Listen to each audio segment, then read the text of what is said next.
Une de Cordy et de Foudois qui m'ont invité à venir faire cette conférence. Alors c'est une conférence tout à fait nouvelle que j'ai jamais donnée et qui m'a demandé, je ne savais pas par quel bout la prendre, c'était quelque chose de très compliqué, je vais vous expliquer ça après. Mais je voudrais d'abord m'excuser pour tous ceux que je prive de voir le mariage et je suis vraiment désolé, moi-même je suis très triste de ne pas être chez moi, donc je voulais vous dire que ça commence comme ça. Voilà, donc le titre n'est pas exactement celui qui a été annoncé, parce que je vais vous expliquer pourquoi au fur et à mesure. Parce que le picard a apporté certes des mots et de la grammaire à certaines langues, mais c'est quand même plutôt dans le sens inverse, comme pour le français, comme pour toutes les autres langues, qu'il y a eu des apports et des échanges plutôt enrichissants de picard.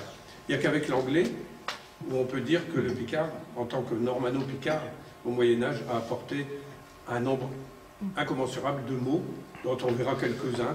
Et puis on pourra s'apercevoir aussi qu'il y a des légendes qui courent sur certains mots passés du picard en anglais et qui en fait ne sont pas du tout passés du picard en anglais, ni de l'anglais au picard, mais qui ont une source commune.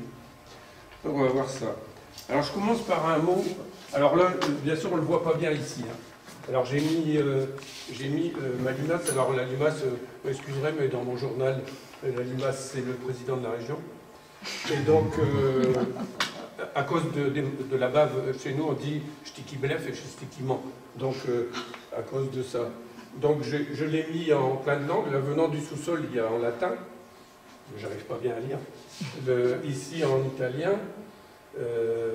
Celui-là, je vous laisse deviner. Enfin, c'est en indonésien, hein, il faut être clair. Ils ont en malais d'Indonésie. Et donc, après, vous avez en polonais, en ukrainien, en espagnol, je ne sais plus où je pense, je n'arrive pas bien à lire. Non, ça c'est en lituanien, ça c'est en portugais, en galicien, etc. Et ça c'est en picard, à l'émission. Et donc là on ne voit pas ce qu'il dit, mais il dit Siput, vous êtes sûr? Enfin moi je le lis Siput, hein. Ça se lit Siput. Il dit vous êtes sûr? Alors il dit vous devez vous tromper. Enfin bon. Voilà ce que j'ai voulu mettre pour commencer, pour rigoler un petit peu. Et donc on va commencer par les mots orzin. Alors ça ne va pas être toujours des mots comme ça l'un derrière l'autre. Hein. Alors, bien sûr, vous n'allez pas lire grand-chose. Encore que d'ici, on lit mieux que de tout près. Orzin et forain. Alors pour ceux qui ne sauraient pas, ces deux mots-là veulent dire étranger en picard. En français, c'est le terme ordinaire pour dire maintenant les gens qui font des foires. Mais au départ, c'était les gens qui habitaient hors des murs des villes.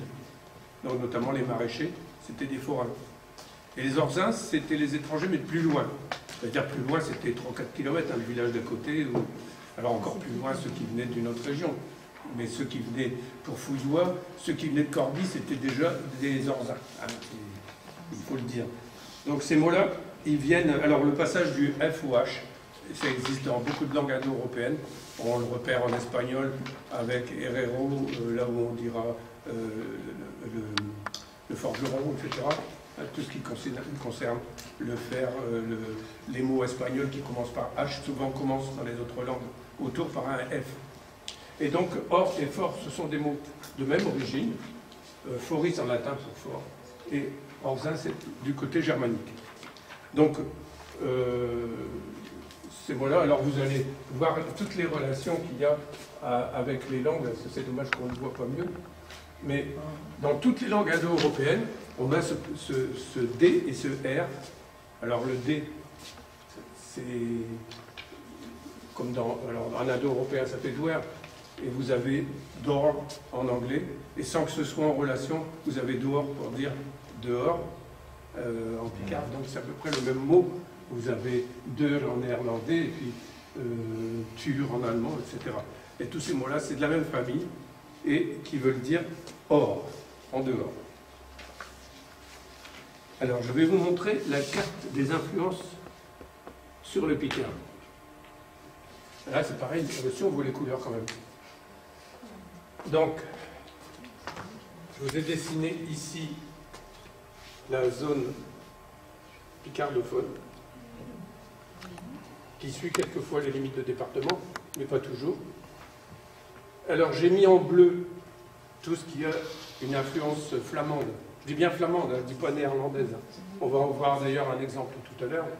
Une influence flamande sur le picard. Par exemple, je vous dis un mot dont je ne vais pas parler dans la conférence parce que je n'ai pas le temps, mais le mot Chumac qu'on utilisait dans tout le nord de la France, à Lille, Armentières, etc. Ce mot Chumac, on pense que c'est les Allemands qui nous l'ont amené pendant les occupations. En fait, ça vient du néerlandais, enfin du flamand plutôt, qui se dirait Schoenmaker en néerlandais, mais qui se dit Schumacher en flamand. À l'est, on a l'influence du wallon.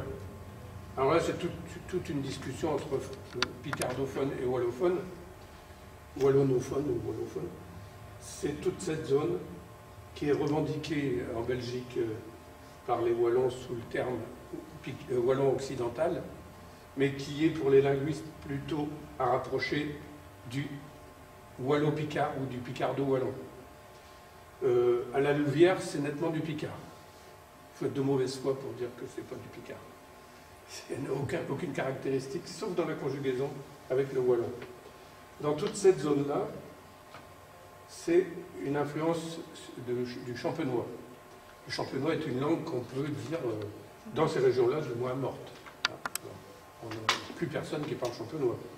Mais on parle encore un mélange de picard. Alors, c'est très progressif. Moi, j'ai fait toute l'étude de ces villages, limite, là, même jusqu'ici, je suis allé, où on trouve encore des traits picards. Et disons qu'au fur et à mesure, moi, je mets la limite du picard, en accord avec Fernand Carton, le grand linguiste, là où on ne dit plus le porte, là où on dit la porte, l'utilisation de l'article là n'est absolument pas picard, sauf dans certaines régions pour de grands événements, la ouer, la guerre, la guerre, pour dire la guerre, alors que chez nous, ça sera le guerre, ça sera comme ça. Et donc, à l'ouest, une influence normande qui est très peu sensible, parce qu'on passe carrément du normand au picard sans limite. Et là, je dirais que je place la limite, du moins dans le Beauvaisis. Ailleurs, je ne sais pas. Sur le pronom personnel pluriel, les, LES, qui se dit et en normand, et dans les zones de contact, même si on a du picard, il se dit souvent et. Évac pour les vaches, chez vac en picard, ou les vacs en picard. Donc on a cette zone, et on voit bien quand on tire des diagonales, la zone picardophone par excellence, c'est cette zone-là. Ouais. Alors qui déborde sur le Vermandois, le Cambrésis, le Douaisis. On peut la faire remonter jusqu'au Lillois, mais le problème c'est que les Lillois maintenant, ne remontent plus tard. Après vous avez tout l'Artois, avec notamment Arras, et le nord amiénois, je vous dis on retourne au Vermandois ici. Mais ailleurs il y a des influences. Là il n'y a pas d'influence, et c'est pas une surprise, Arras était la capitale linguistique, enfin la capitale européenne de la littérature au XIIIe siècle. Et s'il n'y avait pas eu la peste, je crois qu'on serait resté longtemps, et peut-être que le picard serait la langue française. Parce que tous les écrivains sont morts de la peste, à Arras à l'époque. Donc, on ne peut rien faire contre la peste. Donc, on va passer à un mot, enfin à des mots, qui vont vous emmener de loin.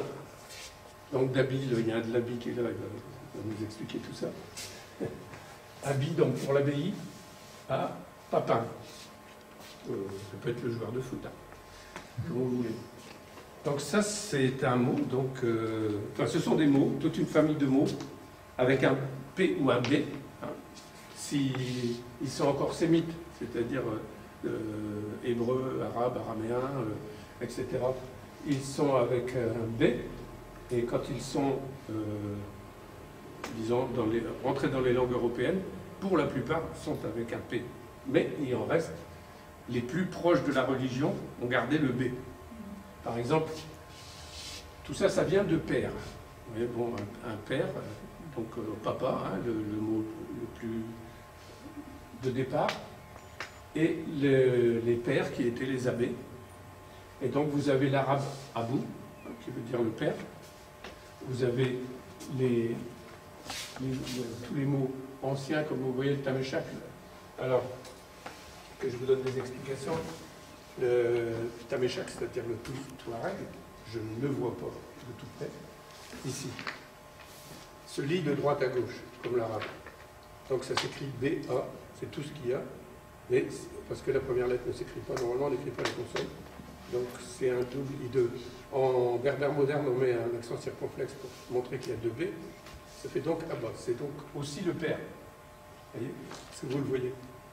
Donc c'est papa. En kabyle, il y a eu une modification du B, comme ça se trouve entre le français, l'espagnol, etc., qui donne Vava.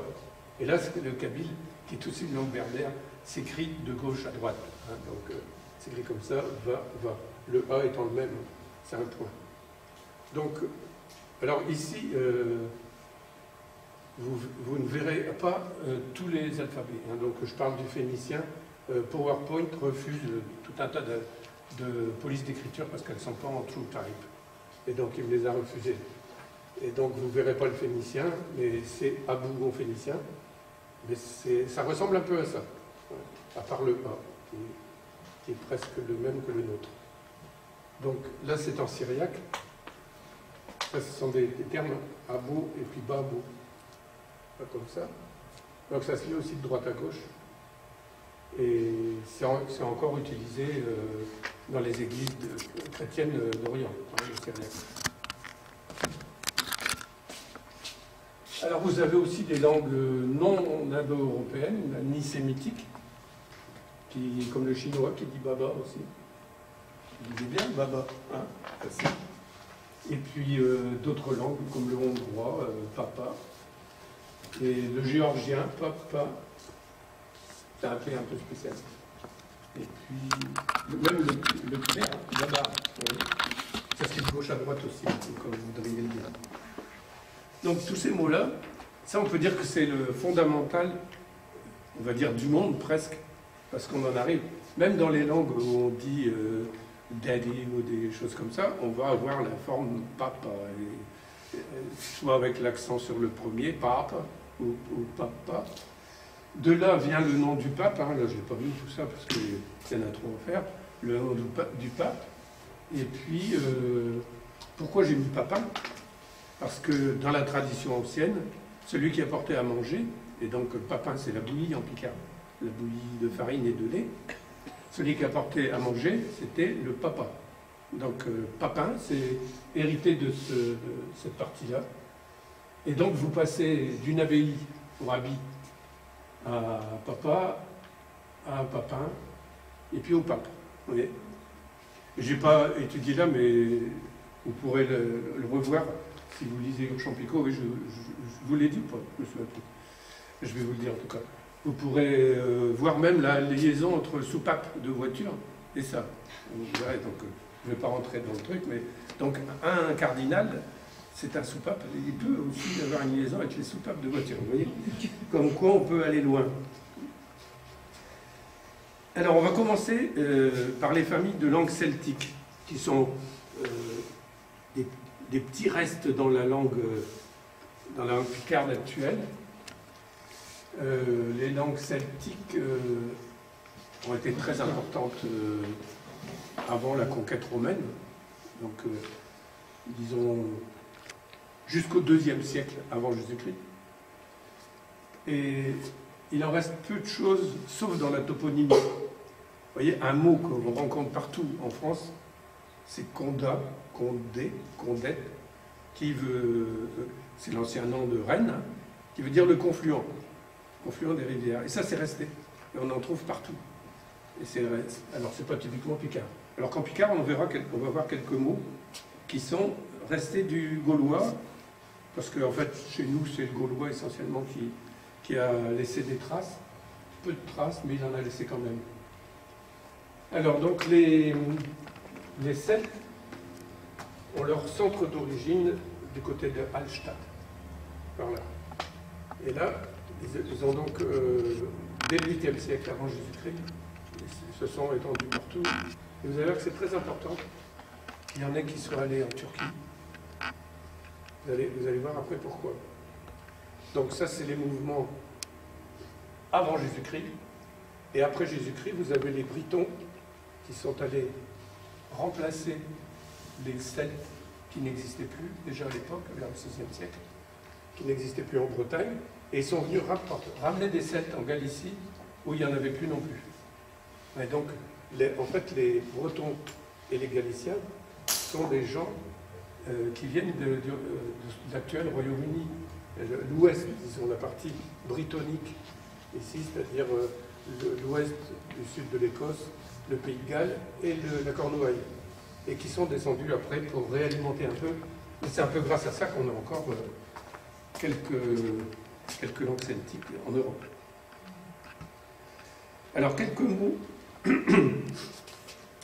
celtes, hein, je n'aurai pas le temps de vous en dire beaucoup, mais je vais en dire un spécialement, des brailles. Ça n'a rien à voir avec mon nom. Des brailles, donc, ce sont des langes, des couches pour les enfants, qu'on mettait aux enfants. C'est en parenté avec ce qu'on appelle les braies en français, les pantalons des Gaulois. Et les brailles, donc, ça vient du gaulois braca, qui veut dire la même chose. Et je ne sais pas si ça se dit dans votre coin, mais en Tirage, d'où je viens, on dit d'un adolescent qui veut se faire remarquer, il a encore ses brailles qui sèchent sur l'ail. Sur la haie. Il a encore ses langes qui sèchent sur la haie. Voilà, on dit ça. C'est resté comme ça.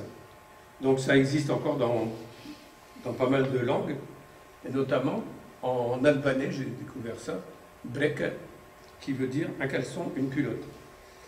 Alors je dis les trucs les plus rigolos.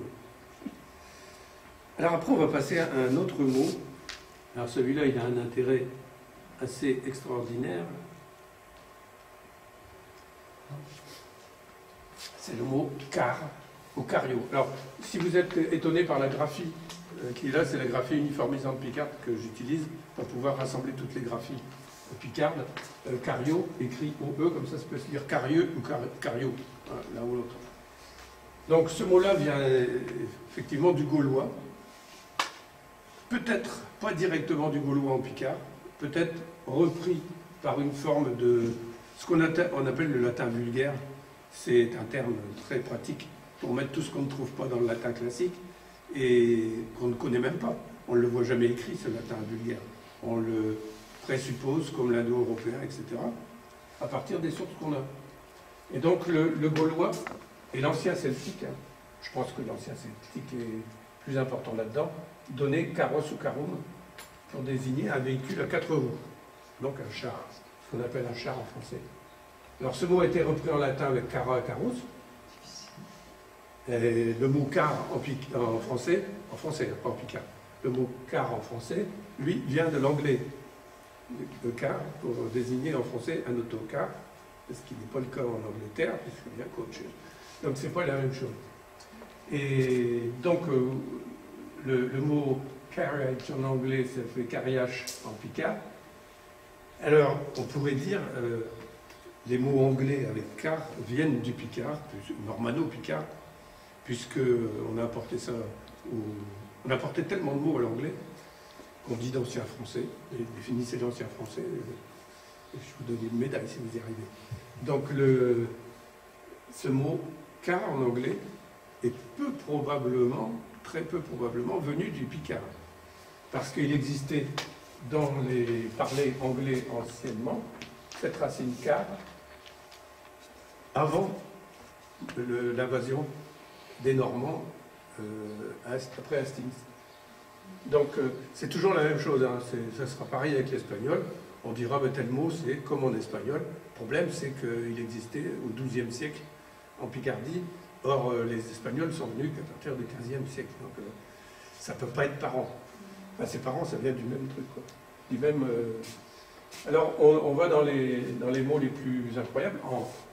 En bavarois, on a krat, pour prononcer la bavaroise, kraten, et qui vient de l'alémanique suisse, karet. Alors, ce qui est quand même rigolo, on se dit ça c'est pas possible, ça ne peut pas venir autrement que du picard. Carrette, bon, mais carrette, c'est un mot picard, c'est pas possible autrement. Eh bien non, hein, c'est pas ça. Ça vient, en plus, celui-là, il vient de l'allemand car, et il y avait même carrette aussi, jusqu'au XVIIIe siècle en allemand. Et alors, ce qui est le plus rigolo, c'est quand on trouve en kurde le mot carrette. Exactement. Enfin, carrette. Mais c'est la même chose. Et ça désigne un autocar et une voiture. Et, mais ce mot-là, on va se dire, on a vu tout à l'heure que les Kurdes sont en Turquie et qu'il y avait les Celtes en Turquie, donc ça vient d'eux. Eh bien non, le mot kurde vient du russe. Ça serait trop simple, du russe kareta, karet, qui veut dire carrosse, coupé, enfin les voitures à cheval. Hein. Qui lui-même vient de l'allemand, karet, et actuellement Karren, qui désigne une charrette, une brouette, de l'ancien haut-allemand Karre, dérivant du latin carus. Alors, quand on va dire, d'habitude, alors vous voyez, j'ai mis encore quelques expressions, gari en persan, bon, le persan et le kurde, c'est très proche, kérou en estonien, ça vient de l'allemand, le finnois aussi, ça, bien que ce ne soit pas des langues indo-européennes, c'est pris à l'allemand, karre, qui donne caru. En maltais, caretta, ça vient d'un dialecte italien. Donc vous voyez, c'est très compliqué. Donc c'est pour vous dire qu'il n'y a rien de sûr. Moi, je mets toujours les mots qui ressemblent aux mots de telle langue. Parce que celui qui me dira ça vient de ça, avec carrette, on nous dit toujours que car vient du picard, pris en anglais au XIIe siècle, or ça existait avant. Donc vous voyez la complexité de retrouver tout ça. Bien sûr, si on parle que deux langues, pas de problème, on parle anglais et picard, on dit c'est la même chose, mais c'est pas du tout évident. Alors dans les mots gaulois, je vais vous en citer un, parce que je dis tiens, j'aime beaucoup ces bêtes-là, j'en ai vu une tuer sur l'autoroute tout à l'heure, ça m'a fait drôle. C'est un kaouin. Un kaouin. Et là, c'est pour vous montrer aussi les fautes d'étymologie. Kaouin, ça vient du gaulois quanos, qui a donné en latin kawana, avec un V, hein, kawana, et donc en picard kawa, donc la chouette. Et donc kawa, il y en a qui se sont dit, parce que vous savez, au XIXe siècle, il y a eu une grande politique de francisation, comme si le français existait avant François Ier, je vais dire. Enfin, il existait, mais pas sous une forme, sous plein de formes. Il y avait le français du Nord, parlé par Froissart, avec les trois quarts des mots picards. Il y avait des Français d'un peu partout. Il y avait guère qu'à la cour où on parlait une coïnée française qui après s'est diffusée à cause du pouvoir absolu.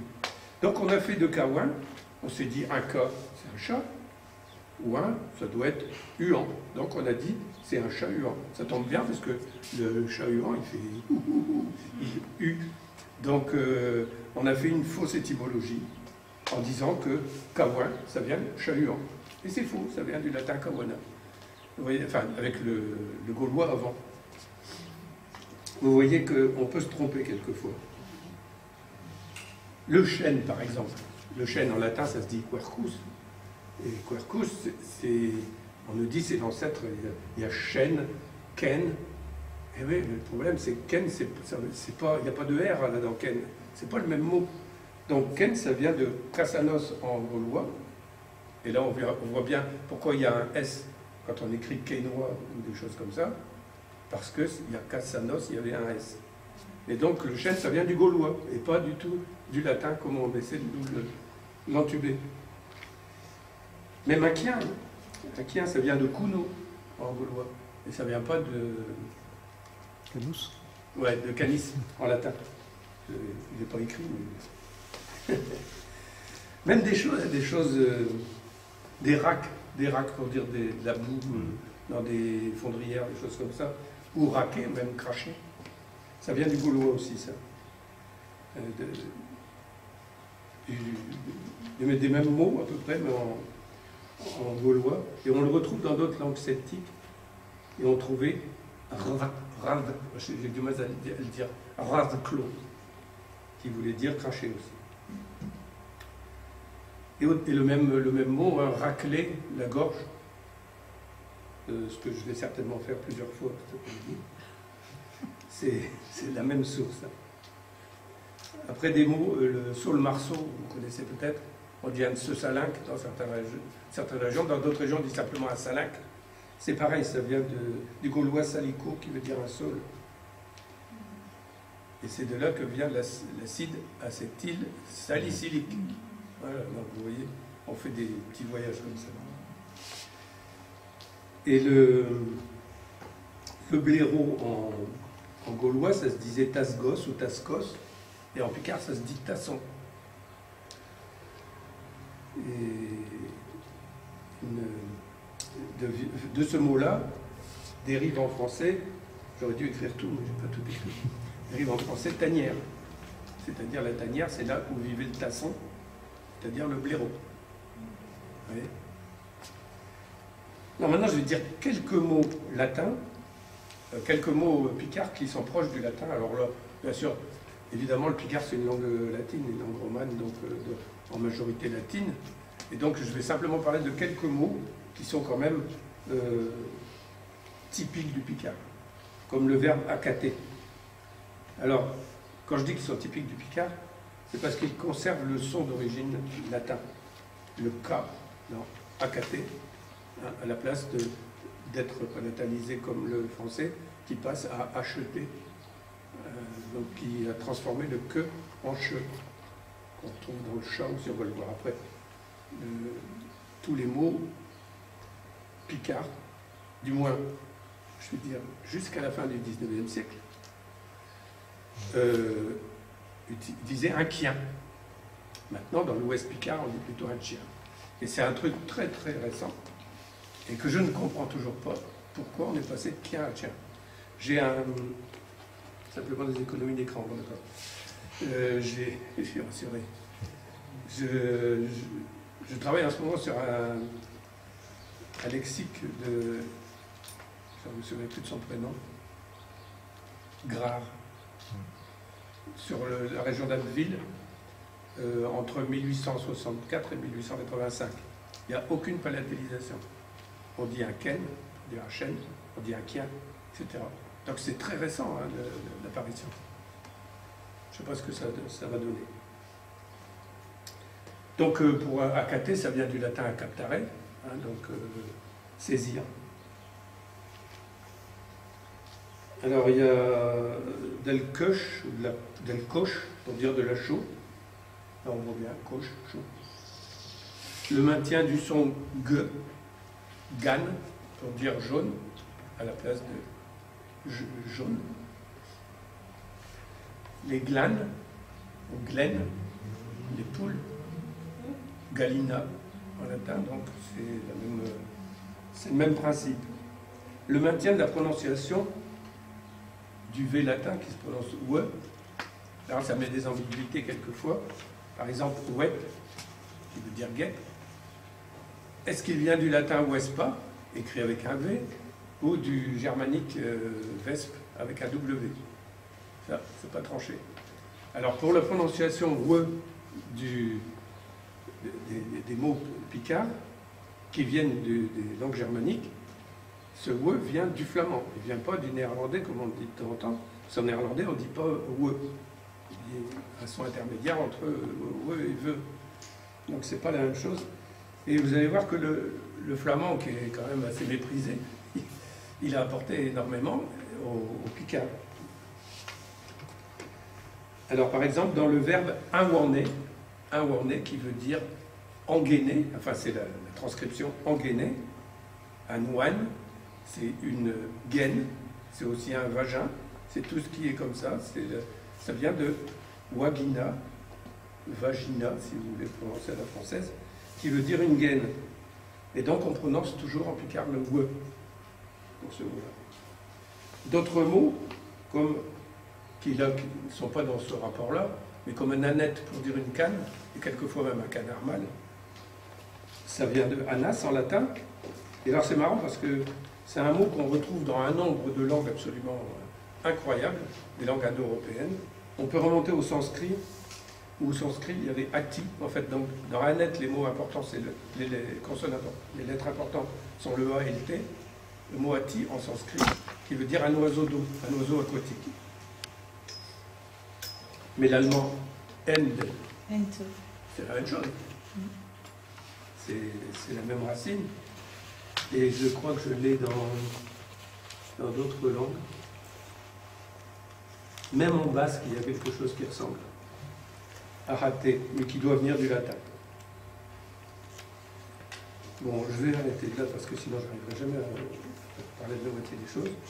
Donc je vais parler des apports du francique ancien, de l'ancienne langue francique, qui était parlée donc par nos premiers rois de France, hein, enfin du royaume des Francs. Et ils ne parlaient pas français, contrairement à ce qu'on essaie de nous faire croire. Enfin, qu'on essayait, maintenant peut-être bien.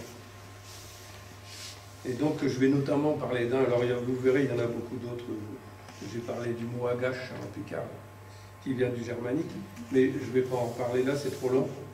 Je vais parler du bacon. Alors, l'autre jour, j'ai une amie qui m'a dit, ne dis surtout pas du bacon, il faut dire du bacon.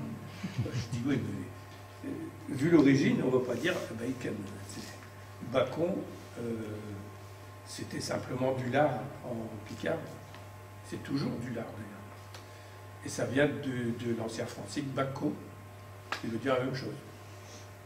Alors, avec la nuance que quand vous lisez un texte en picard qui vous parle de lard, vous ne savez pas exactement si c'est du lard ou du cochon. Pour une explication simple, c'est que lard en picard, ça veut dire viande de cochon. Quelle qu'elle soit. On fait un rôti de lard. Un rôti de lard, c'est un rôti de cochon. On fait une soupe au lard, c'est pas avec du lard, c'est avec des morceaux de cochon. Donc, c'est pour ça que je vous dis, on ne sait pas si c'est du lard ou du cochon. Mais enfin bon, c'est passé en anglais, et puis ça nous est revenu, peut-être par les Anglais, mais plutôt par les Américains, sous une autre prononciation. Alors, dans les mots très anciens du picard, il y a bivac. Bivac qui est devenu en français bivouac, et qui vient des langues germaniques. Le même mot, bivac. Ensuite, la couleur bleue même, ça vient des langues germaniques. Au sud, ça va être des variantes de azur. Et puis au nord, ça va être bleu. En picard, ça peut se dire blu. Et donc ça, c'est aussi des mots qui viennent du francique. Une cotte, pour dire une robe ou une soutane. C'est pareil. On retrouve ça d'ailleurs en anglais, hein, maintenant dans le sens de manteau, mais c'est la même chose. Des crapes. Des crapes pour dire des saletés. On disait que les petits bébés avaient quelquefois des crapes de lait. C'était gras sur la tête. Oui, c'est décrapé. Ah oui, des gens qui sont crapés, puis il faut se décraper après. Il y en a qui se décrapent pas. Et donc c'est carrément l'équivalent de la crasse. Hein, ça. Et alors en fait, ce mot-là, il ne vient pas de la consistance grasse, alors qu'on va dire gras pour dire gras. En tout cas, il va venir de kraben qui veut dire gratter. Donc on enlève les squamosités graisseuses et sales en se grattant, vous voyez.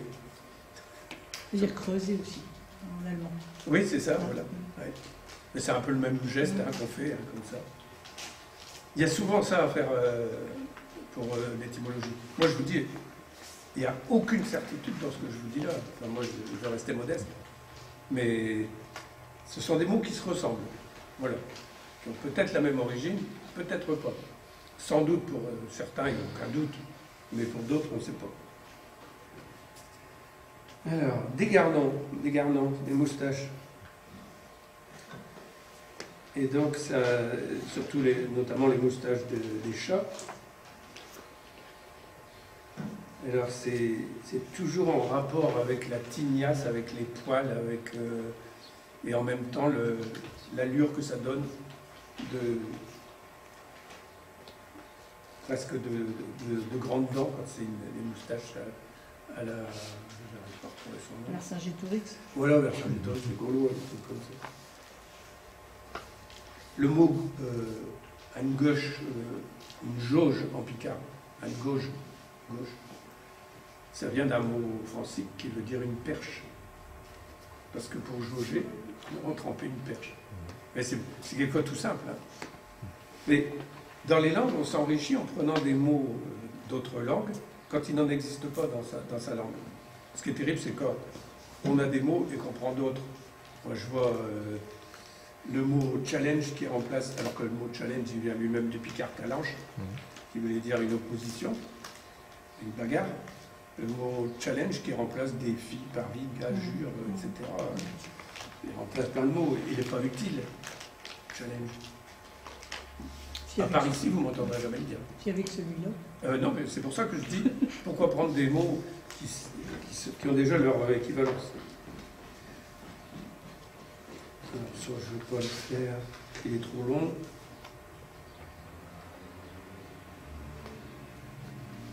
Un mahon. Ah, ça, c'est intéressant, un mahon. Vous savez ce que c'est, un mahon? Il y en a plein en ce moment. Les coquelicots. C'est le même mot qu'on retrouve dans d'autres langues indo-européennes, sous la forme mac. Mac. M-A-K. Vous dites rien? Non. On le retrouve donc... ça vient d'une langue pré-germanique, marron, la même chose. Et en vieux slavon, c'est-à-dire la langue parlée dans les églises orthodoxes russes, c'est makou. Et donc vous le trouvez en russe sous une forme de mak. Mais dans presque toutes les langues. Et ça, vous le relirez, c'est un peu fatigant de répéter, c'est pratiquement toujours les mêmes mots. Le mot mak se dit en bulgare, serbe, ukrainien, biélorusse et russe. C'est pratiquement un mot universel dans toutes les langues d'Europe.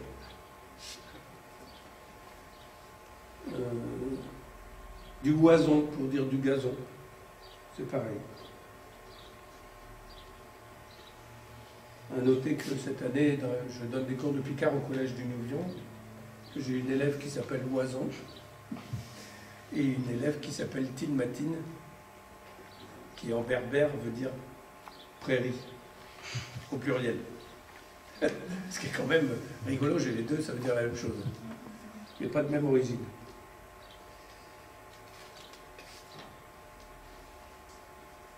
Voilà, je voudrais signaler aussi ouater, pour dire détruire, gâter en français. Et puis je vais passer directement aux mots anglais et français. Alors là, je n'en fais qu'une partie, parce qu'il y en a 15 pages, 20 pages. Alors il y en a quelques fois qui n'ont aucun rapport entre eux, mais qui se ressemblent. Je vais notamment vous signaler celui-là. Si j'écris en picard, lié, non, à clock.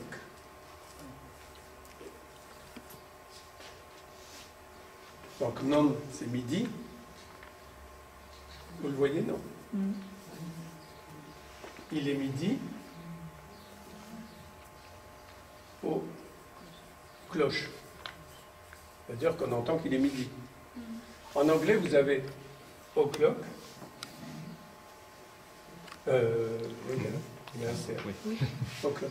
Mais d'ici, j'arrive pas bien là. O'clock qui ne veut pas dire du tout la même chose, mais qui se prononce pratiquement pareil. Qui veut dire dans le sens de pendule. Vous voyez, c'est deux expressions qui sont pareilles. Non, noon pour midi. Alors ça effectivement, noon, ça vient du latin, comme non, c'était la 9e heure ancienne, où il y avait une prière spéciale. Donc ça vient de 9 en fait. Et en anglais comme en picard. Alors, je suis en avance sur ce que j'ai là-dedans. Ouais, un truc qui est pas mal aussi. En picard, quand on a été blessé, ou qu'on a été, enfin blessé au sens figuré, ou qu'on a été maltraité, on s'arringe. Même si on n'a jamais été embêté avant, on s'arringe. De toute façon, c'est comme ça. Et c'est pareil qu'en anglais, revenge. C'est le même mot qu'en anglais. Il n'y a pas de... Il y a le mot vengeance en français, mais c'est de toute façon en sarvage, en picard. Donc, comme si c'était déjà comme ça. Ça avait déjà eu lieu. C'est toujours pareil. Tout le temps en picard, on insiste sur la forme. On rentre à une maison même si on n'y est jamais entré. C'est le même principe. Et ce mot, revenge en anglais, il vient de revenger en picard. Ça, c'est attesté.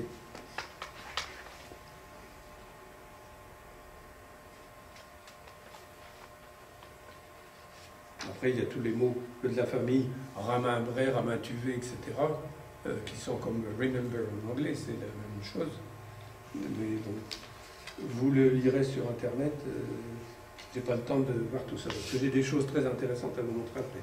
Alors là, j'en ai un qui est extrêmement intéressant. Un mot. Celui-là. Bon, alors, je sais que c'est pas un mot de la Somme, barou. Barou, c'est un tombereau. Je connais plutôt un baigneux, quelque chose comme ça dans la Somme. Mais donc c'est un mot qui est très très répandu dans tout le nord et l'est de Picard.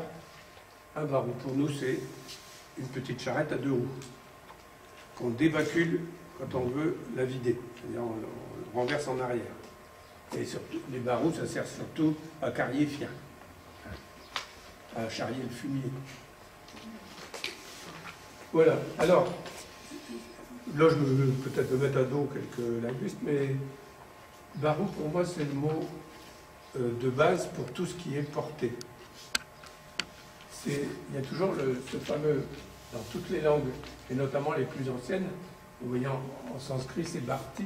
Là, c'est le B soufflé, hein, je ne sais pas bien le faire. Bharti. Que vous trouvez sous la forme ferré, donc en latin, porté, ferro en grec, voilà, c'est pareil, le phi grec, difficile à prononcer. Vous avez après, dans les langues germaniques, vous avez en vieil islandais, béra, etc. Donc vous retrouvez à chaque fois cette chose-là, et on donne souvent, en anglais, le mot barrow, c'est une brouette, et on dit souvent wheelbarrow pour préciser qu'il a des roues. Et donc tous ces mots-là font penser à berouette. Berouette, qui est un petit barreau. Alors qu'on nous dit toujours que ça vient de birotus en latin. Birotus, c'était les chars romains qui avaient 2 roues et un très long fût. Ce qu'on appellerait maintenant un fût de... Comment on appelle ça? Fût de canon. Ouais, fût de canon. Et le problème, c'est que ça a 2 roues. Et que la brouette n'a jamais eu 2 roues. Ça existe peut-être maintenant, mais ça n'existait pas. La brouette avait 1 roue. Donc elle ne servait à porter. Donc je pense que, c'est mon avis à moi, que la brouette vient de barou. Après qu'il y ait eu des relations avec le birota, qui lui-même, ce birota latin, a donné le nom grossier birota en français, à cause de la forme.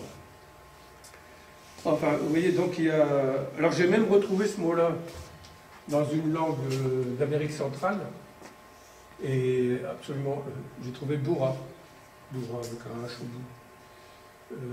Ça n'a aucune liaison, hein. C'est les hasards des prononciations des mots. Un mot très intéressant quand même, c'est basket. Alors sur la côte Picard, un basket, c'est un panier qui sert soit à ramasser les coques, soit à mettre les poissons. Alors, est-ce qu'il est d'origine picarde? Les Anglais le disent dans le dictionnaire étymologique anglais, mais dans la région de Calais, Boulogne, on dit « Ah non, ça c'est un mot qu'on a pris aux Anglais ». Donc on ne sait pas, mais les Anglais disent que ça vient du picard. Donc, enfin, la sonorité ressemble à un mot picard quand même. Hein. Et donc, vous voyez, c'est passé d'un panier à poisson, c'est un panier haut comme ça, cylindrique, à poisson ou à coquillage, qui est passé en haut des poteaux de basket, le panier, et puis qui est redescendu dans les chaussures. Vous voyez, les voyages, les trucs, c'est assez rigolo.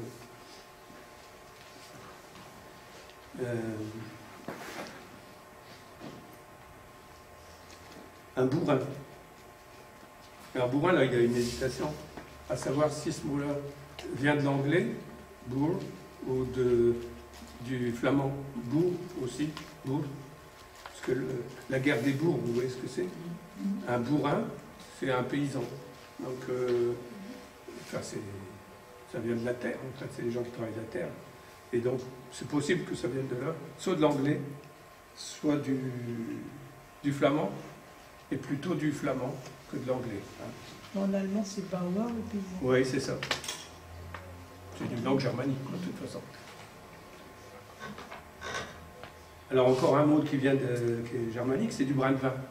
Du brin de vin, c'est de l'eau de vie en picard. Oh, Brandwein. Voilà, Brandwein, exactement. Et là, ça serait Brandwein, du flamand, encore une fois, du flamand. Et c'est compris en picard, ça, mon grand-père en distillait, donc je sais parfaitement qu'il le comprenait comme ça, que c'était du brin de vin, donc de la merde de vin. Voilà, c'était comme ça qu'il le comprenait. Hein. Mais ça n'a rien d'établi. C'est l'interprétation de votre grand-père. Ah, mais ça n'a aucune valeur. Aucune valeur. Non, non, c'est évidemment... dans toutes les langues germaniques, on a le même mot hein, pour dire ça. Pardon, l'étymologie de mon grand-père. Donc, vous savez, je fais le glossaire depuis quelques années d'un petit village qui s'appelle Hac, dans le Pas-de-Calais. Et pour dire une terre boueuse, collante, il dit des brailles. Et lui, il dit, ne cherchez pas. Brighton en Angleterre. C'est parce que c'est des terres comme ça. Ils nous ont pris ce mot-là. C'est ce qu'il me dit, le vieux monsieur avec qui je fais le glossaire. Bon, je ne le dément pas, hein, parce que c'est pas... On peut essayer de faire l'étymologie. Moi, je vous dis, hein, je mets plein de réserves dans ce que je vous dis. Parce qu'il faut être honnête, on ne parle pas toutes les langues, et puis on n'a pas vécu tous les siècles, même si j'ai une barbe blanche. C'est pas si vieux que ça. Officiellement, à l'Académie des Lafleurs, j'ai quand même 270 ans. On n'est plus que 2 survivants. C'est moi le plus vieux. Alors, des mots qui sont effectivement venus du picard, c'est même si ça peut venir directement du latin en anglais, c'est possible. C'est une chandelle, candle, pour une chandelle. Et c'est assez amusant quand même que ça reste. Et en fait, c'est simplement le morceau, la forme du morceau hein, qui existait déjà il y a des siècles avant Jésus-Christ. Alors là, c'est pareil, c'est un mot picard qui ne s'emploie pas partout, il s'emploie en tirage. C'est un mot qu'aimait dire, comment il s'appelait, qualité dans l'Oise, Jacques Chauran, ouais. Le linguiste Jacques Chauran, qui était originaire de Marle dans l'Aisne, Marle qui est un bon nom picard. Et son père était chapelier, et les gens venaient acheter des capettes. Des capettes, c'est-à-dire des casquettes. Ce qu'on retrouve en anglais, mais enfin c'est normal, ça vient de caput en latin, c'est ce qui se met là au-dessus. Hein. Et on disait, donc en tirage, on dit des capettes. On ne dit pas des catchkets, je ne sais plus comment ça se dit. Hein. C'est très difficile à dire. C'est plus facile capette. Après, c'est pareil, carpentier. Un carpentier pour un charpentier, carpenter, en anglais, c'est le même mot. Hein. Et on va passer à chat. Au chat. Le bébête. Voilà. Alors moi, je l'écris avec un petit rond sur le A, parce que de l'est en ouest, il va se prononcer K, et il va vers pratiquement Ko. Un Ko, c'est un... Parce que vous savez, on passe par toutes les étapes. Hein. J'ai rencontré tout. Du K, avec un A très ouvert, un Ko, comme ça. Ça, en tirage, on dit un Ko. Et jusqu'à Ko, dans l'artois, Ko, c'est plus du tout un A, c'est pas encore un vraiment O, puis plus vous allez encore à l'ouest de l'artois, on dit déjà un Ko. Un Ko, qui est quand même un O très ouvert. Il y a... Dans la Vénois, il y a plusieurs sortes de ko comme ça. Vous avez le coq, le co, carrément un co, et vous avez co, qui veut dire encore, et co, qui veut dire chaud. Et j'ai le souvenir d'un vieux monsieur qui est mort il y a une dizaine d'années, et qui, tous les matins, disait « Il ne fait d'un coco, il ne fait pas encore bien chaud. » Il fallait faire la différence entre les co. Donc, le mot a remplacé en latin Félix, hein, avant on disait Félix. Alors, il a certainement été emprunté aux Gaulois, venant d'une langue du nord de l'Afrique, une langue numidienne, la Numidie, comme l'attestent certaines langues du nord de l'Afrique, même si je ne le retrouve pas ici. Donc, ah oui, vous avez donc plusieurs, vous avez l'arabe, ketta, ou ket, qui veut dire le chat. Et je peux vous dire qu'en Algérie, actuellement, on dit kat, pratiquement comme au Picard, kat. Et puis, vous avez l'hébreu khatoul, c'est pas vraiment la phonétique que j'ai mis en crochet, et le berbère kaditsa, le berbère kaditsa.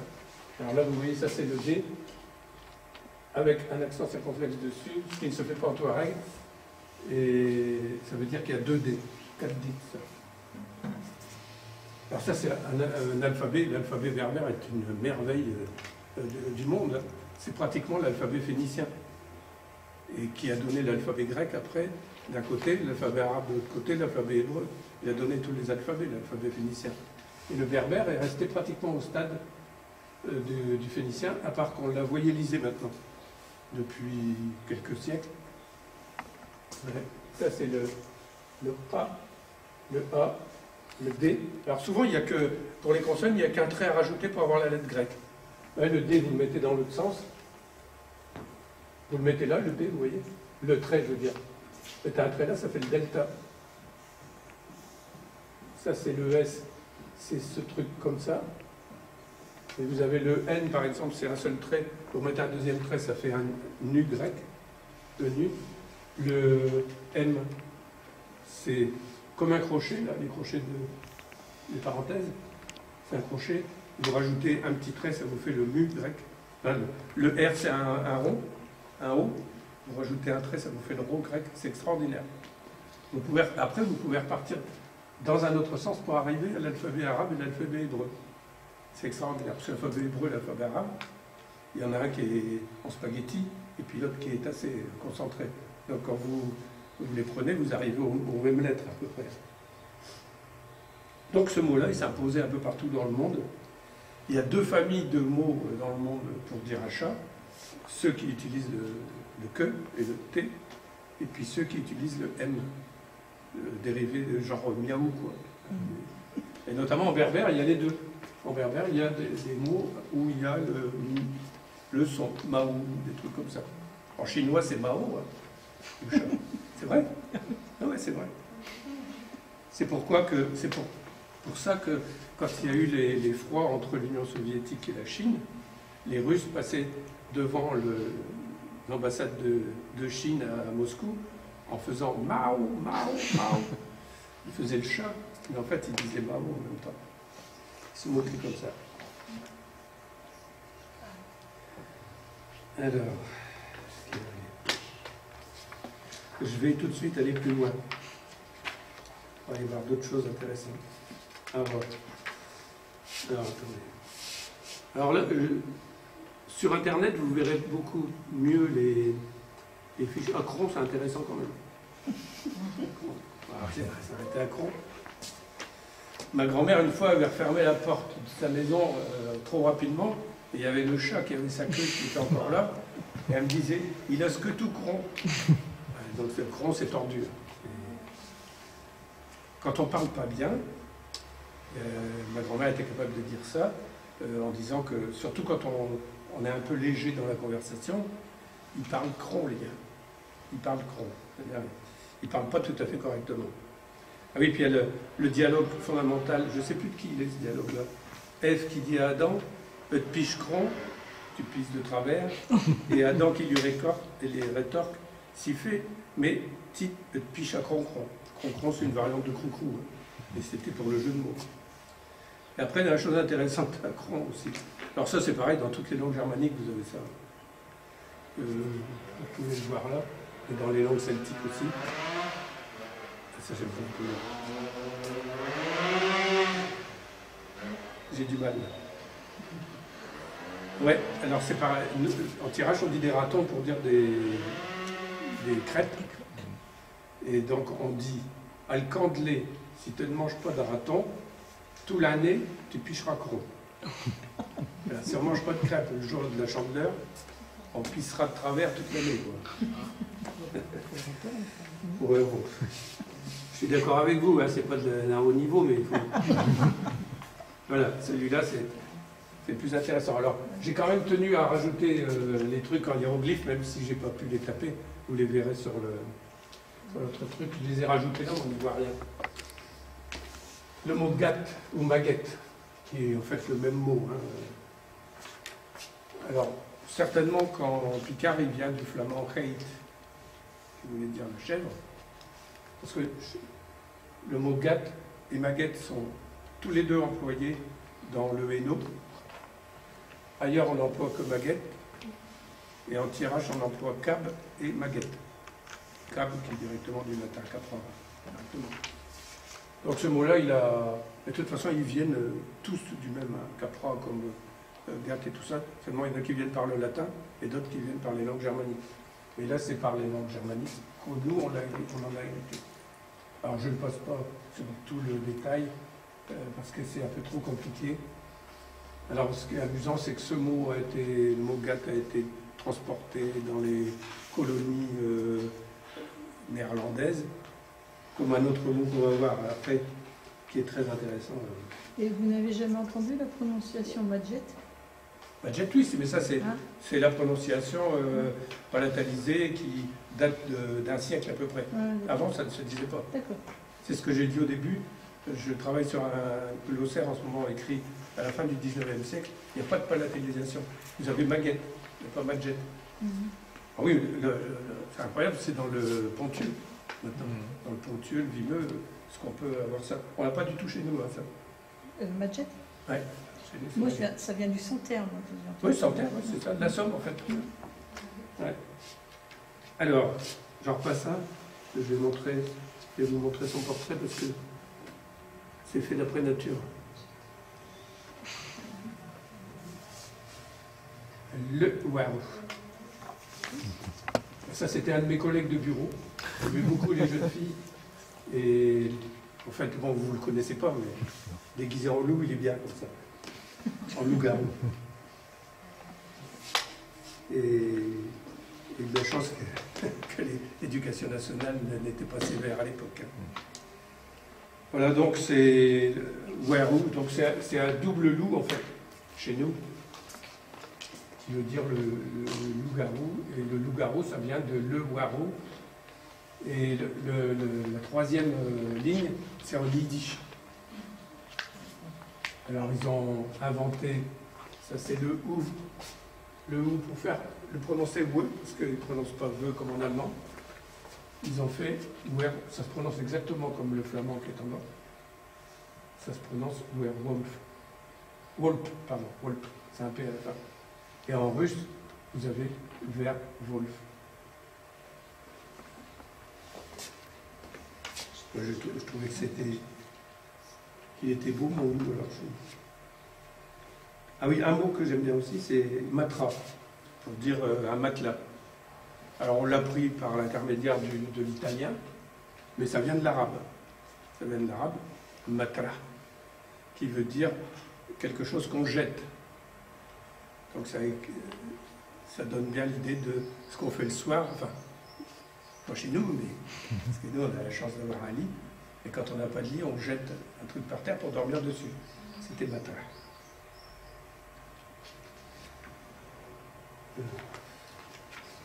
Je n'y arriverai pas. Je cherche des choses. Je vais peut-être terminer là, si ça ne vous dérange pas, avec un mot qui m'est cher parce que je me suis opposé, et maintenant ils sont d'accord avec moi, au Centre de ressources littéraires françaises, sur le mot escavèche. Alors vous ne connaissez pas, parce que c'est, enfin du moins, sauf si vous êtes venu en tirage ou dans l'Avesnois. Ah, il y a celui-là que je ferai après. Celui-là, il vaut le coup aussi. Ou je vais le faire avant. Voilà. C'est le toubac. Parce que le toubac, son origine, elle est vraiment très typique.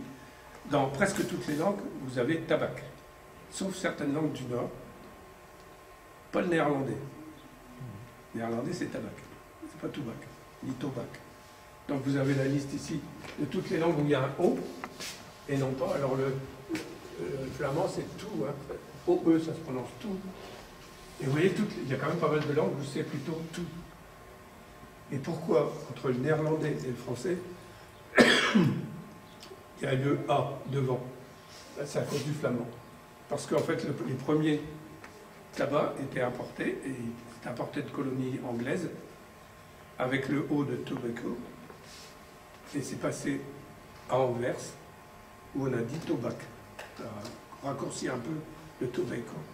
Et toubac, comme c'était Anvers qui livrait tout le nord de la France, le mot toubac est passé en picard. Alors je vous ai mis 2 paquets de tabac. C'était à l'époque où je travaillais en lycée et où je faisais des campagnes anti-tabac. Alors dès que j'allais dans un pays quelconque, j'en ai mis 2. Hein. J'en avais un maltais aussi, mais il n'était pas intéressant. Et donc je ramassais un paquet de cigarettes comme les gens les jettent dans la rue. Je ramassais un qui n'était pas trop abîmé. Donc là vous l'avez en islandais ici et en italien. Donc en bas j'ai marqué tobac, donc c'est l'islandais, et tabaco en italien. Donc j'affiche du tobac au lieu du tabac, funké, je vous explique, c'est-à-dire fumer vous tue.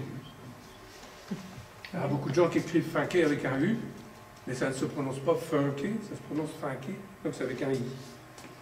Ça ne vient pas de fumer. Alors j'avais fait une belle image ici. Alors on va aller à l'autre, au dernier là. Les autres, vous les verrez sur Internet si vous en avez envie. Parce qu'on m'avait dit 1 heure et je crois que je suis passé à 1 heure. Je vais faire celui-là avant l'autre. Ça, c'est Castrol.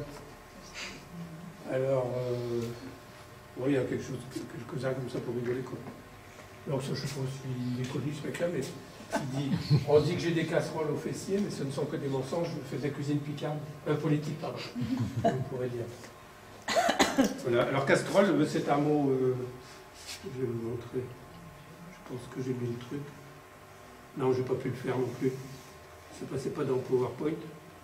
Casserole, c'est un mot assez amusant parce que on nous dit partout que casserole, c'est une déformation de casserole.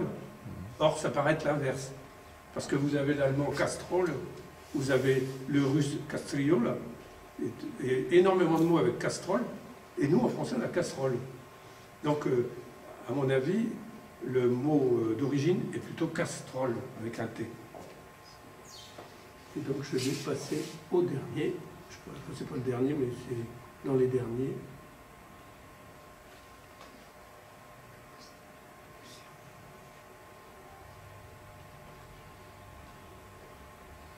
Voilà. C'est celui-là que je voulais vous montrer. C'est le mot escavèche. Alors vous ne savez peut-être pas ce que c'est.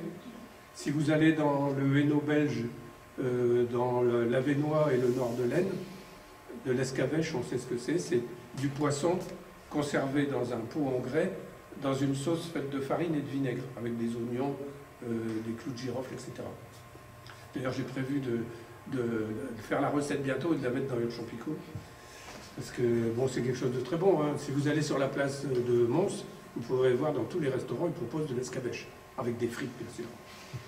Et donc l'escavèche, ne pas confondre avec l'escabèche de la sauce du sud de la France, mais je vais juste dire un mot, puis après je terminerai. Donc ce mot-là est venu dans les langues indo-européennes par le catalan. Là, historiquement, c'est certain. Donc le catalan, qui se prononce escabeche. Alors, où est-ce qu'il est? Non, escabeche. Voilà. Qui a donné escabeche en espagnol. Et les Espagnols nous l'ont apporté. Parce qu'il n'y a pas de lien. Il y a un trou entre les deux. Il n'y a pas de continuité territoriale pour ce mot-là. il nous l'a emporté, et on le voit dans les textes dès le 15e, 16e siècle, on voit dans 16e, 17e, pardon, on voit le mot escabèche arriver, qui est vite transformé en escavèche, à la façon dont on a prononcé, et il est venu carrément de l'arabe en catalan, parce que là, si vous mettez un « et » prosthétique devant, ça fait « escabèche », vous faites une métathèse, escabèche. Ouais. Donc ce mot-là, alors, j'ai vu partout que ça venait du persan, mais je n'ai pas trouvé en persan ce mot-là. En revanche, je l'ai trouvé en kurde. En kurde, il y a sik, donc qui est le début du mot, qui veut dire vinaigre. Donc c'est pratiquement certain que ça vient du kurde. Et le kurde, c'est une langue indo-européenne, comme le persan. Alors après, bon, je l'ai retrouvé dans plein de langues du sud de l'Italie, même du Piémont, avec la même forme. Alors si vous regardez l'étymologie française, ce qui est proposé, c'est pas du tout celle-là. Ça vient de, enfin eux disent que ça vient de escabessar. Bon, la prononciation, je ne connais pas, c'est du provençal, qui veut dire couper la tête. Parce que les sardines, quand on les met dans une boîte, on leur coupe la tête. Mais ça n'a aucun sens parce que partout, toutes les sauces qui sont marquées là, ce sont des sauces à base de vinaigre. Or, les sardines, on les met dans de l'huile. La sauce escabèche qu'on propose maintenant, c'est pas avec du vinaigre. Donc ça n'a rien à voir. Et ça, en revanche, partout. En Sicile, dans le Piémont, c'est de la sauce au vinaigre. Donc je vais te mettre. Alors, la sauce au vinaigre, qu'est-ce qu'elle a comme intérêt? C'est que quand vous mettez les poissons dedans, et ça se mange des mois après, hein, on le met en marinade dedans, c'est que les arêtes sont dissoutes par l'acide. Donc vous pouvez le manger sans problème. Voilà. Écoutez, je vais arrêter là parce que ça ne finirait pas. Je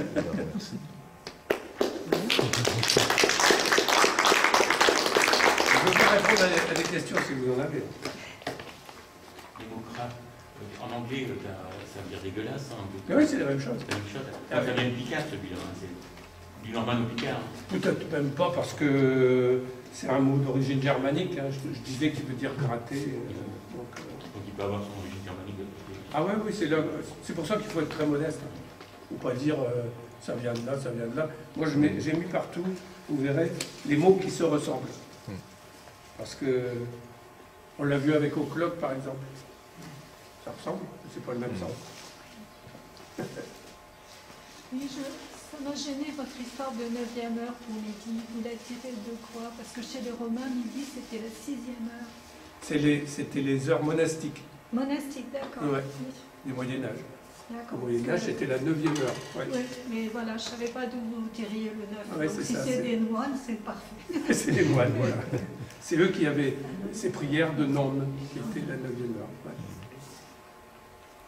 Il n'y a pas d'autres questions? Moi, j'aurais deux choses à te demander. Est-ce qu'il y a eu des mots picards qui sont passés en flamand? Oui. Par exemple. Oh, j'en ai mis un petit paquet. Enfin, c'est pas pendant une heure, hein, j'en ai rien, mais... Parce que dans l'autre sens, il y en a beaucoup, mais dans ce sens-là, tu vois. Si, il y en a. Oui. Attends, je vais te dire ça.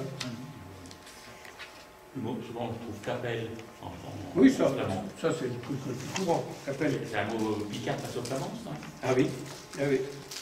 Mais j'en ai d'autres. Il faut que je les trouve. Des plus rares que je n'ai pas vraiment en tête. Là. Des mots. Et pour se retrouver là-dedans.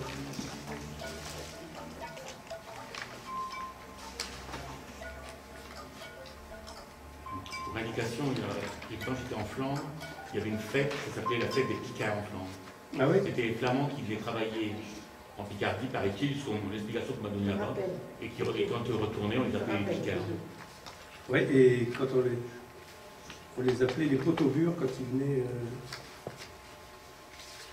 Quand les gens qui venaient travailler, les Flamands qui venaient travailler, ils appelaient les potobures. Les potobures. Les potobures parce qu'ils n'avaient pas beaucoup d'argent et ils venaient avec leur beurre et leur pain dans un pot. Bon, écoutez, je vous laisserai regarder. Parce que... Et le mot picaro espagnol? Non, c'est pas Picard, le mot Picard lui-même en français, il n'a pas du tout un sens... c'est un mot français qui s'est imposé par l'utilisation de la pique ou piquet, qui est une faux course à manche tordue. Je n'ai pas là, sinon je devrais montrer une photo, mais qui était typiquement des Picards, qui était typique aux Picards, qu'on n'appelait pas encore les Picards. C'est-à-dire les gens qui habitaient au nord de Paris se faisaient moquer d'eux, parce qu'au lieu de faucher avec une faux à grand manche, ils étaient pliés, et il y avait le petit crochet pour faire les bottes à côté. Ça, je l'ai présenté dans l'avant-dernière conférence que j'ai faite, c'était à Amiens. J'ai présenté cet outil, et jusqu'au 19e siècle, il y a eu une étude au 19e siècle, dans le Limousin, où ils faisaient venir des moissonneurs d'un peu partout, et les deux seules nations, entre guillemets, qui utilisaient la sape, en français c'est une sape, une pique, c'était les Wallons et les Picards. Il n'y avait qu'eux qui utilisaient ça. C'était marqué l'outil qu'ils utilisaient. Donc il y avait la grande faux et la sape. Et donc c'était typique. Donc ça a donné d'abord une insulte, comme souvent, hein, comme ch'ti, tout ça. C'est une insulte au départ. Picard, c'était les nuls qui utilisaient le pic, au lieu d'utiliser une faux.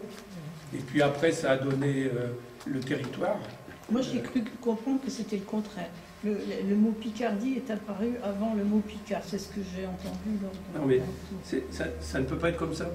Il y a plusieurs. Non, parce que le mot Picardie est venu de l'endroit où les gens utilisaient la sape. Et les gens qui utilisaient la sape, c'était des Picards. Donc on a appelé ça la Picardie. Les gens où il y avait les Picards. Sinon, je ne vois pas comment on l'explique.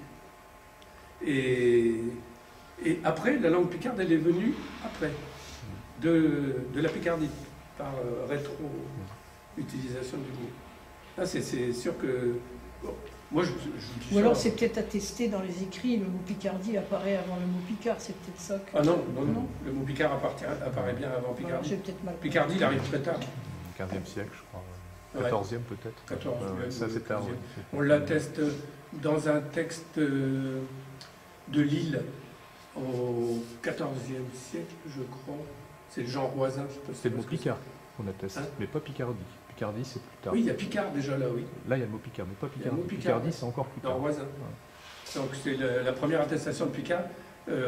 Presque dans tout son texte, quand il écrit en langue romane, il dit roman presque partout, sauf à un endroit, il dit Picard. Et ça, c'est la première attestation sur la langue, l'utilisation de Picard comme ça. Et Picardie, on n'en parlait pas. Il n'y a jamais eu de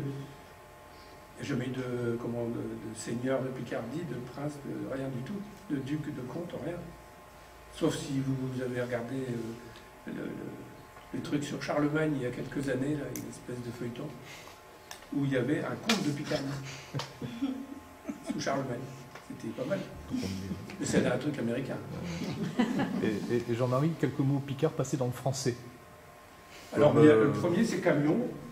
Un camion. Ouais. En français, il a existé chamion, qui a disparu. En français, il y a... Carder. Hein? Carder. Cardon. Carder la lune. Oui, pour carder, le verbe carder. Ouais. Excusez-moi, mais j'ai une espèce d'angine qui me tombe dans les oreilles, là. Rescapé. Hein? Rescapé. Rescapé, ça viendrait plutôt du wallon. Ça vient pas de la catastrophe de Courrières? Ouais, mais à Courrières, c'était dit récapé. Je crois qu'avant on trouve pas. Hein. Je crois que ça vient de... Ouais, mais la forme, elle est plutôt wallonne quand même. Peut-être que c'était... Tu sais, les mines ont été fort influencées par les Wallons. Ah, pour le vocabulaire, c'est incroyable. Justement. Mais le mot rescapé avec le SK. Et dépioté, est-ce que ça vient du Picard? Ah oui, ça c'est évident. Évident. Dépioté, c'est du Picard. Dépiolé aussi. Dépioté. Ouais. Et se dépioler, c'est aussi se déshabiller. Hein. Oui, par l'analogie entre le fait d'enlever ses vêtements et puis d'enlever la peau du lapin. Bon. La peau du lapin, on ne l'enlève pas volontairement. C'est un peu plus brutal comme truc. Et c'est le même phénomène, oui. À la queue leu, c'est Picard? À la queue leu, en catimini.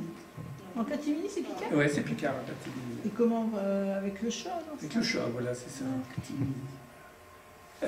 Il y a plein de trucs comme ça. Et le mini, alors c'est quoi le catimini? Je pense que c'est pour le phonie. Il y a beaucoup de choses comme ça qu'on ne peut pas expliquer, à part pour intensifier ce qu'on veut dire, quoi. Si on mettait en catimini, ça va bien avec mini, qui vient de minou, quoi. Je pense que c'est ça. Mais dans l'histoire, je voudrais revenir au Picaro, c'était les Flamands ou les Néerlandais qui m'avaient dit qu'un Picard, ça voulait dire un brigand, un sale type. Ouais, on disait la même chose, on disait un flamand pour dire la même chose. Non, mais et les Espagnols disaient aussi la même chose pour dire que c'était leur soldat mercenaire Picard qui était revenu sans solde et qui faisait le brigand. Bon, ça c'est peut-être une partie légendaire en Espagne. Ça. Je pense. Mais par recoupement. Parce que j'ai travaillé avec Philippe Reynès, vous le connaissez peut-être, qui est prof d'espagnol et catalan à Amiens. Oui. On a fait vraiment l'inventaire, lui il connaît pas mal le Picard. On a fait l'inventaire des mots espagnols et catalans. Pour ce qui est d'escabèche, dont je vous ai parlé en dernier, là, il n'y a aucun doute. Et après, les mots espagnols en français, en Picard, c'est très rare, il y en a très peu. Moi, on m'avait dit, il y a saké, on dit sacar en espagnol, pour tirer. Hein. Mais le problème, c'est que saké, on le trouve au XIIe siècle en Picard. Donc, ça vient du latin, c'est tout. Mais là, c'est pas vraiment un échange linguistique, c'était plutôt Voilà, rien trouvé de de qualificatif qu'on donnait aux gens. Il y a aussi J'ai trouvé ça, en fait, j'ai trouvé toutes ça. les convergences de sons qui ne veulent pas dire la même chose. Le mot boche, il existe, enfin boche dans le sens de bois, mais il n'existe pas en Picard. C'est boc. C'est boc. Ah oui, mais le bois, la forêt, matière. mais le oui, Oui, le la bois, matière. la matière, c'est boc. Non, aussi. à Bosch, ça existe en Picard sous la forme de les planches pour baucher les murs. Vous savez ce que, à la place de mettre de la terre, de l'argile, il y a des endroits où on met des planches horizontales, des planches à clin, l'une au-dessus de l'autre comme ça. Et ça s'appelle des bauches. Et j'ai même entendu dans un village un mot pour dire ça s'appelle les carias, les fleurs qui font des fleurs jaunes au printemps. Je sais pas si vous voyez des carias, des petites boules jaunes, des petits arbustes. Et ben, dans un village, il y a des gens qui appellent ça des cache-boches, parce que ça dissimule les planches. Ah oui. Et comme quoi l'invention est toujours prête à fonctionner. Ah oui, les inventions aussi. Les bassures en espagnol, les bassures, c'est une invention certainement. Non, bassure, c'est un mot au picard, mais c'est deux mots qui ont évolué parallèlement, mais ils ne descendent pas l'un de l'autre. Ça, dans les langues indo-européennes, il n'y a pas besoin de faire descendre les mots l'un de l'autre, ils viennent tous soit du latin, soit des langues germaniques, quelquefois des deux en même temps. Et c'est pas pour ça qu'ils sont parents, enfin, ils viennent l'un de l'autre. À l'est de la Picardie, on dit plutôt Bassière. Bassure, c'est à partir de Cambrai, à l'ouest de Cambrai, on dira Bassure. C'est partie de l'imaginaire, ça. Ah, Le fantasme les Bassures, Picard espagnol. dans les Bassures, il s'en est passé des choses. Hein. C'est impressionnant. Hein. Avec tous les êtres fantastiques, Marie-Ouette et tout ça. Voilà, bon, j'arrête. Parce que je peux parler.